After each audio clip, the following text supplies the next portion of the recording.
जो चाहिँ स्लिक किचनदेखि चाहिँ कतिको सेटिस्फाइड हुनुहुन्छ अनि अरू कसैलाई रिकमेन्ड गरिदिनुहुन्छ कि हुन्न?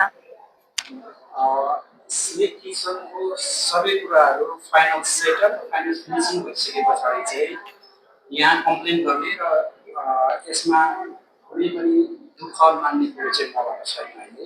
हजुर। डेफिनेटली स्लिप किचन अरू भन्दाखेरि अलिक महँगो छ तर क्वालिटी धेरै राम्रो छ। त्यसैले गर्दाखेरि अरू मैले चिनेको अथवा कसैले पनि स्लिप किचन अथवा मोडुलर किचन बनाउन चाहनुहुन्छ भने चाहिँ तपाईँहरूले क्वालिटीको पनि कुरा हेर्नुपर्ने हुन्छ। सस्तो खोजेर एक दुई वर्षमा चाहिँ त्यहाँ सबै कुराहरू बिग्रिने भन्दा पनि केही पैसा अलिक लगानी गरेर राम्रो मेटेरियलहरू युज गरेर बनाउनु सबैभन्दा चाहिँ उत्तम हुन्छ। म जति पनि यो भिडियो हेरेर किचन बनाउने सोच बनाउनु भएछ भने स्लिप किचनसँग चाहिँ सम्पर्क गर्नुहोला। म चाहिँ यो रिकमेन्ड गर्छु। मैले जति बनाएको छु अहिले सबै कुराहरू चाहिँ मैले भने जस्तो सोचे जस्तो इजी कम्फर्टेबल सबै कुराहरू एकै ठाउँ पाएको छु। त्यसैले गर्दाखेरि चाहिँ मेरोबाट चाहिँ 100% सेटिस्फाइड। हस्, थ्याङ्क यू सर।